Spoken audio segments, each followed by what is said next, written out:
জানো তো বন্ধুরা, শরীরটা না একদম ভালো লাগছে না। মানে মাথা যন্ত্রণা বলে কিছু ভালো লাগে বলো? একদম কাজকর্ম কিচ্ছু করতে ইচ্ছা করছে না, জানো তো। কিন্তু অনেক কাজ পড়ে আছে, কী করে যে মানে এগুলো সারবো আজকে তাই ভাবছি। মানে এইখান দিয়ে খুব ব্যথা করছে, ভালোই লাগছে না। আর ব্যথার ওষুধ খেলে আবার আমার গ্যাস হয়ে যায়, ব্যথার ওষুধ বেশি খাই না, চেষ্টা করি সহ্য করার। দেখবে, তোমাদেরকে দেখাচ্ছি, দেখো আমার বিছানার অবস্থা।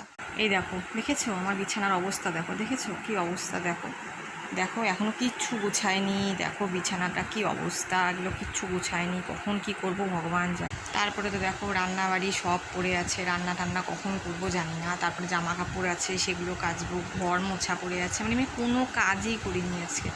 খালি মেয়ে স্কুলে গেল, মেয়েকে স্কুলে পাঠিয়ে দিলাম, তোমার দাদাভাই কাজে চলে গেল, তাদেরকে খাইয়ে দিয়ে পাঠিয়ে দিলাম।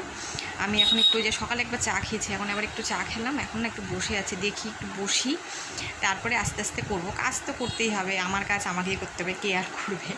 তো যাই হোক, একটু দেখি শরীরটা ভালো লাগলে তারপরে কাজগুলো শেষ করব।